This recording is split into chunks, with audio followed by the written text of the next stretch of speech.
అందరికీ నమస్కారం. శ్రీమతే రామానుజాయ నమః. ఈరోజు ఎవరో తమిళనాడులో ఒక మన హిందూ ధర్మం గురించి ఒక మాట మానేశాడని ప్రపంచమంతా అల్లకల్లోలమైపోయింది. చాలామంది నాస్తికులు బయలుదేరారు.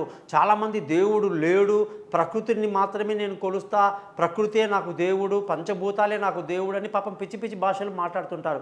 చాలామంది రహస్యం ద సీక్రెట్ అనే బుక్ని కూడా నాకు చాలామంది ప్రజెంట్ చేయటం ఇవ్వటం జరిగితే ప్రపంచంలో అధికంగా అమ్ముడుపోతుందంటే చదివితే విశ్వంలో ఉన్నటువంటి రహస్యం ఏదైతే ఉందో నువ్వు ఏది కోరుకుంటే అదే వస్తుంది అని చెప్పి చాలా మంచి మంచి మాటలు చెప్పారు. విశ్వానికి వాళ్ళు ఏ నిర్వచనం చెప్పలేదు. అంతరిక్షం గురించి వాళ్ళు దేవుడు అంటే సర్వవ్యాపి, అంతరిక్షం మొత్తం కూడా నిండి ఉంటాడు, అతను మనలో కూడా ఉంటాడు, మనం ఏ సంకల్పం చేస్తే అదే జరుగుతుంది, అది జరగలేదంటే మన సంకల్పంలో లోపం తప్ప ప్రకృతిలో ఎటువంటి తేడా లేదు అని చెప్పి చాలా చాలా చాలా విషయాలు చదివానండి.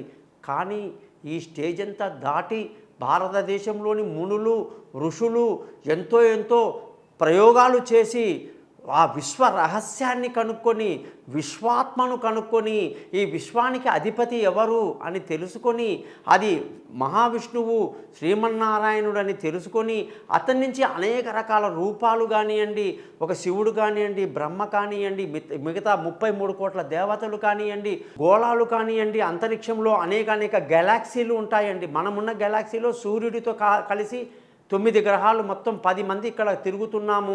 ఇలాంటి విషయాలన్నీ కూడా ఎన్నెన్నో ఉన్నాయండి. అలాంటివి కొన్ని కోట్ల గెలాక్సీలు ఉంటాయని చెప్పి కూడా మనకు అంతరిక్షంలో తెలుస్తుంది. కానీ వీటి మీద కొన్ని వేల సంవత్సరాల కిందే ఎన్నో పరిశోధనలు జరిగి మనమంతా కూడా ఋషులందరూ కూడా హిందూ మతంలో భగవంతుడి యొక్క రూపాన్ని గుర్తించి ఆ భగవంతుణ్ణి ఏ విధంగా పూజించాలి, ఏ విధంగా అతన్ని సాక్షాత్కారం చేసుకోవాలి కూడా మనకు చాలా బాగా చెప్పారు. దీనిని ఋగ్వేదంలో ఒక మాట అన్నారండి, అంతర్బహిశ్చ తత్సర్వం వ్యాప్య నారాయణ స్థిత. నీ లోపల నీ బయట మొత్తం కూడా ఆ మహావిష్ణువే వ్యాపించి ఉన్నాడయ్యా అని చెప్పటం.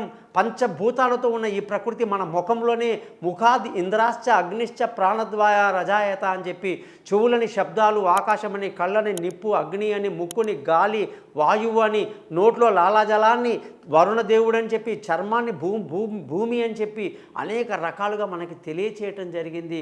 చంద్రమా మనసో జాతః అని కూడా అద్భుతమైన మాట చెప్పి, చంద్రుడు మనసై ఉన్నాడు, ఎదుగుతున్న కొద్దీ మనిషి ఒకలాగుంటాడు, తగ్గినప్పుడు ఒకలాగుంటాడు. ఏ మనిషి కూడా ఈ ప్రపంచంలో వచ్చిన తర్వాత ఈరోజు ఒకలాగా రేపు ఇంకోలాగా ఉంటారని కూడా మనకు ఆ విషయాలని చాలా బాగా చెప్పడం జరిగింది. మరి ఇంత గొప్ప విషయంలో భగవంతుణ్ణి ఎలా మనం సాక్షాత్కారం చేసుకోవాలి, మరి ఉన్నాడు అని చెప్పి నిరూపించిన సంఘటనలు ఉన్నాయి. కొందరు మహానుభావులైతే దేహమేరా దేవాలయం, జీవుడే సనాతన దైవం అని కూడా చాలా గొప్పగా చెప్పారు. అంతా మనలో ఉంది.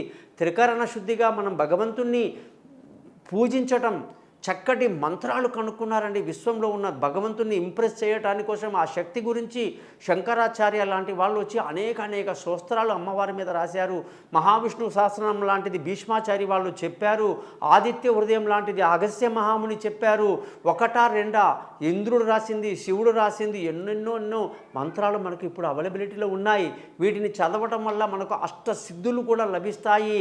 భగవంతుడి యొక్క అనుగ్రహంతో మనము చాలా గొప్పగా, బలిష్టంగా, ఆత్మవిశ్వాసంతో, మానసికంగా దృఢంగా, ప్రపంచం రెండైపోయినా సరే, భూగోళం 4 ముక్కలైనా సరే, మనం మాత్రం ఏ మాత్రం చలించకుండా ఉండే పరిస్థితి మనకు కనిపిస్తుంది. కాబట్టి భగవంతుణ్ణి నమ్మండి, ఆ విగ్రహ పూజ చేయండి, గుళ్ళకు వెళ్ళండి, తీర్థయాత్రలు చేయండి, స్థల విశేషాలు తెలుసుకోండి.